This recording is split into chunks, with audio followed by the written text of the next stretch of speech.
नमस्कार दोस्तों, मैं हूं हर्षित सिंह, फार्मासिस्ट और ड्रग कंसल्टेंट। आप सभी का एक बार फिर से स्वागत है शिवनीता टीवी के इस वीडियो में। दोस्तों, ये वीडियो ड्रग लाइसेंस कैसे बनती है का पार्ट 3 कहा जाए। अब चलिए शुरुआत करते हैं फटाफट क्वेश्चंस पिक करते हैं। मेरे एक व्यूअर्स विजय जी ने पूछा है, उन्होंने कहा है सर विलेज में खोलने के लिए क्या डॉक्यूमेंट लगेंगे, प्रधान से क्या लिखवाना पड़ता है शॉप के लिए। दोस्तों, पहले आपको बता दूं कि अगर आपको रिटेल का लाइसेंस बनवाना है, यानी कि अगर आपको मेडिकल स्टोर खोलना है, तो मेडिकल स्टोर खोलने के लिए वही सारे डॉक्यूमेंट लगेंगे, चाहे आप शहर में बनवाए हो, शहर में मेडिकल स्टोर खोलना चाहते हो, चाहे आप देहात में मेडिकल स्टोर खोलना चाहते हो, डॉक्यूमेंट्स वही सारे लगेंगे। दूसरी चीज़ भाई साहब ने पूछा है कि प्रधान से क्या चीज़ें लिखवानी पड़ती हैं। दोस्तों, प्रधान से कुछ भी नहीं लिखवाना पड़ता है। अगला क्वेश्चन है मनीष जी का। मनीष जी पूछ रहे हैं कि सर हम वेटनरी के प्रैक्टिशनर हैं और हम मेडिकल स्टोर खोलना चाहते हैं, पर मेरे पास कोई डी फार्मा या बी फार्मा नहीं है।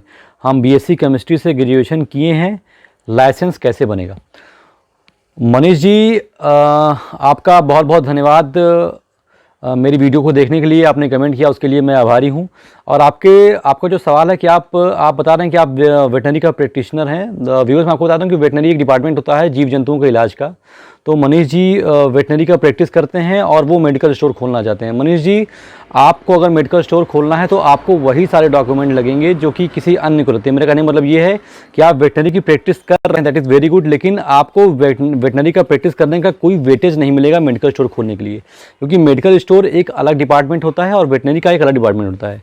मेडिकल स्टोर में आप औषधि से संबंधित हो जाते हैं, आप फार्मेसी में आ जाते हैं, और वेटनरी आपका जानवरों का डिपार्टमेंट है। तो ये इसमें आपको कोई वेटेज नहीं मिलेगा, वही सेम प्रोसीजर रहेगा जो कि एक मेडिकल स्टोर खोलने के लिए आपको करना पड़ता है।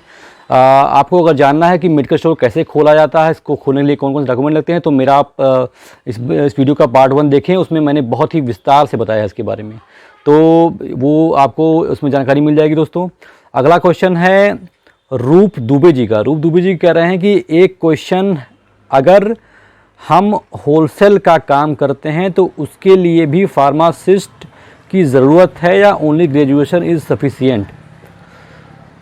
रूप दुबे जी, बहुत ही आपका अच्छा क्वेश्चन है और ये कई सारे व्यूवर्स का भी क्वेश्चन था।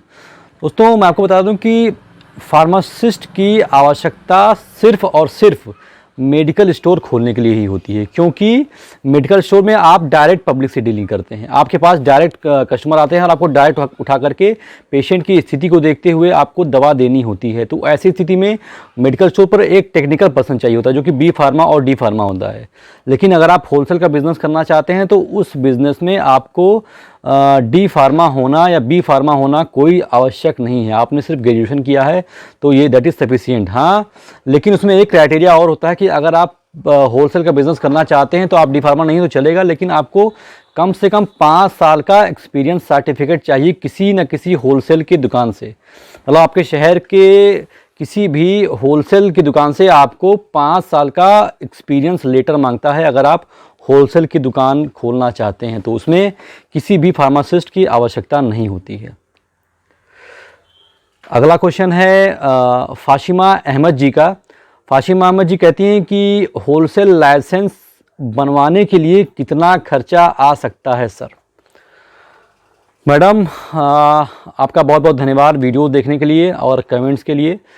मैडम, क्वेश्चन है कि होलसेल लाइसेंस बनवाने के लिए कितना रुपया लग सकता है, कितना खर्चा आ सकता है।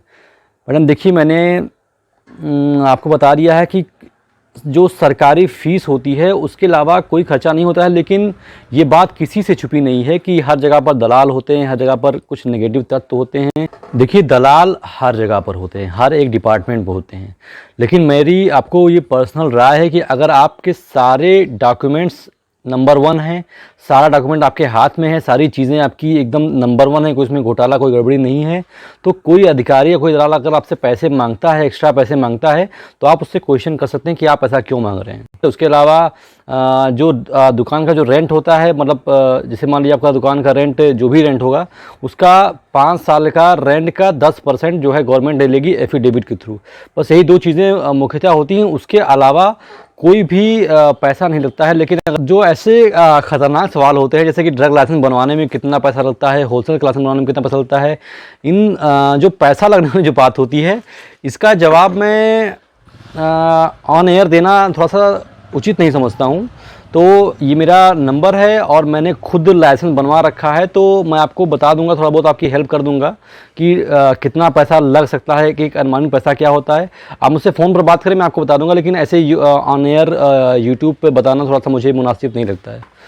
तो अगला क्वेश्चन है मिस्टर शिवम यादव जी का। ये कहते हैं कि ये बताइए, जब हमारा शॉप रहेगा तभी हमें लाइसेंस मिलेगा क्या? शिवम जी कहना चाहते हैं कि जब उनका शॉप रहेगा तभी उन्हें लाइसेंस मिलेगा। देखो होता क्या है दोस्तों, कि ये जो नियम है ड्रग लाइसेंस मिलने का, उसमें होता ये है कि आपका जो शॉप है, आपके शॉप की फ़ोटो रैक, काउंटर और फ्रिज के साथ साथ चाहिए ही चाहिए। तभी आप ये फ़ोटो आप जब ऑनलाइन सबमिट करेंगे फूड सेफ्टी ड्रग एडमिनिस्ट्रेशन वाली साइट पर, तभी जो है आप आगे जो है आगे फर्दर आप जो चीज़ें हैं वो फिल कर पाएंगे। तो बिल्कुल सही बात है, जब तक आपके पास दुकान नहीं रहेगी, जब तक आपके पास रैक काउंटर नहीं रहेगा फ्रिज के साथ में, तब तक आप फॉर्म ही नहीं भर पाएंगे। जब आप फॉर्म ही नहीं भर पाएंगे तो लाइसेंस मिलने की कोई संभावना नहीं बनती है। तो बिल्कुल सही बात है, लाइसेंस अगर आपको चाहिए तो आपको पहले अपनी दुकान मेंटेन करनी पड़ेगी, दुकान में रैक काउंटर बनवाना पड़ेगा और रैक काउंटर और फ्रिज के साथ आपको फ़ोटो खिंचवा कर डालनी ही पड़ेगी, तभी आपको लाइसेंस मिल पाएगा। मोहम्मद यूनिस जी कह रहे हैं, का सवाल है कि लाइट का बिल मकान मालिक का लग जाएगा या जिसकी दुकान है?